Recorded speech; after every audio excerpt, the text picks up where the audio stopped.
संसदीय क्षेत्र सासाराम पहुंचने पर कार्यकर्ताओं ने ट्रेन से उतरते ही उनके समर्थन में जमकर नारेबाजी की।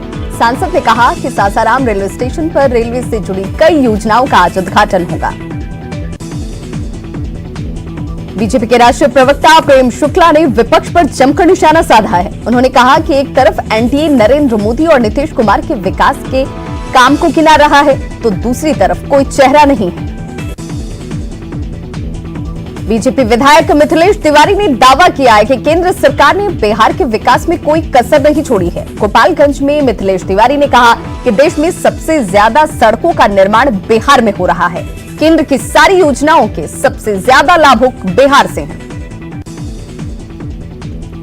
राजस्व मंत्री राम नारायण मंडल ने कहा कि प्रधानमंत्री को बिहार के विकास की चिंता है और यही वजह है कि पिछले कुछ दिनों में हजारों करोड़ रुपए की योजनाओं की सौगात मिली है, जिससे बिहार के विकास की रफ्तार तेज होगी।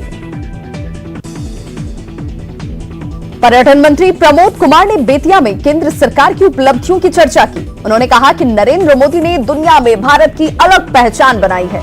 प्रमोद कुमार सेवा सप्ताह के मौके पर बोल रहे थे। बीजेपी के राष्ट्रीय मंत्री रामेश्वर चौरसिया ने कहा है कि जब तक लॉ एंड ऑर्डर में सुधार नहीं होगा, तब तक बिहार का औद्योगिक विकास नहीं होगा। औरंगाबाद में उन्होंने कहा कि 3 साल तक सत्ता से बीजेपी के अलग रहने की वजह से बिहार को काफी नुकसान हुआ है। बीजेपी एमएलसी संजय पासवान और विधायक आशा सिन्हा ने 200 से ज्यादा सीटों पर जीत का दावा किया है। साथ ही कहा कि सीट बंटवारे में कोई समस्या नहीं है और सब कुछ तय हो जाएगा।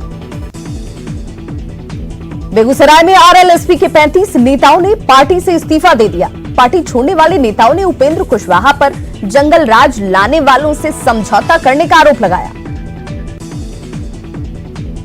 आरएलएसपी से अलग हुए सत्यानंद दांगी की भाग्य लोक चेतना पार्टी 41 सीटों पर विधानसभा चुनाव लड़ेगी। उन्होंने पार्टी के राष्ट्रीय कमेटी की लिस्ट जारी की, जिसमें 12 राष्ट्रीय पदाधिकारी हैं। गया में युवाओं ने जन अधिकार पार्टी की सदस्यता ली। मानपुर में पार्टी के ऑफिस में सदस्यता अभियान का आयोजन किया गया और एनडीए को हराने का संकल्प लिया गया। जेडीयू नेता रणवीर नंदन ने सैकड़ों छात्रों और युवाओं को पार्टी में शामिल कराया और ये संकल्प दिलाया कि सभी 100 लोगों को पार्टी से जोड़ेंगे। उन्होंने ये भी दावा किया कि विधानसभा चुनाव में एनडीए की बड़ी जीत होगी। बाढ़ में जेडीयू कृषि प्रकोष्ठ के अध्यक्ष मनोज कुमार ने डॉक्टर अमरेंद्र को पार्टी की सदस्यता दिलवाई। मनोज कुमार ने कहा कि अमरेंद्र कुमार के आने से टाल इलाके में पार्टी मजबूत होगी।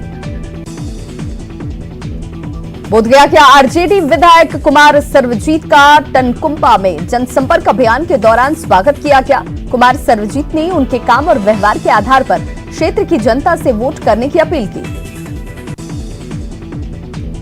रोहतास में बीजेपी जिला पदाधिकारियों की बैठक हुई, जिसमें विधानसभा चुनाव की तैयारियों पर चर्चा की गई। बैठक में विधायक मनोज शर्मा और पूर्व विधायक जवाहर पासवान भी मौजूद रहे। वैशाली के महुआ में जेडीयू की बूथ सहेली की बैठक हुई, जिसमें चुनाव की तैयारियों पर चर्चा की गई। पार्टी नेताओं ने बताया कि महिलाओं को प्रतिनिधित्व देने के लिए ये प्रयोग किया गया है। जनशक्ति विकास पार्टी बिहार में कॉन्ट्रैक्ट पर काम कर रहे कर्मचारियों की आवाज बुलंद करेगा। पार्टी बिहार की सभी सीटों पर उम्मीदवार उतारेगी। पटना में पार्टी के राष्ट्रीय अध्यक्ष ने राजधानी में कार्यकर्ता सम्मेलन में ये बातें कही। बेतिया डीएम ने निष्पक्ष और शांतिपूर्ण चुनाव के लिए सेक्टर पदाधिकारियों को पाठ पढ़ाया। परामर्श केंद्र में समीक्षा बैठक के दौरान डीएम ने विस्तार से इसकी जानकारी दी। विधानसभा चुनाव को लेकर पूर्णिया में अधिकारियों को ट्रेनिंग दी गई। डीएम ने कहा कि मतदान के दिन सभी बूथों पर बुजुर्गों और दिव्यांगों के लिए अलग इंतजाम होंगे। मुंगेर में जिला प्रशासन विधानसभा चुनाव की तैयारियों में जुट गया है। एसपी के निर्देश के बाद हथियारों की बरामदगी और वारंटियों की गिरफ्तारी का काम शुरू कर दिया गया है। अब तक 35 दागियों के खिलाफ कार्रवाई की जा चुकी है। वोटरों को जागरूक करने के लिए गया में जागरूकता रैली निकाली गई, जिससे डीएम ने हरी झंडी दिखाकर रवाना किया। साथ ही जिन लोगों के नाम वोटर लिस्ट में नहीं है, उनसे रविवार को अपना नाम वोटर लिस्ट में जुड़वाने की अपील की गई।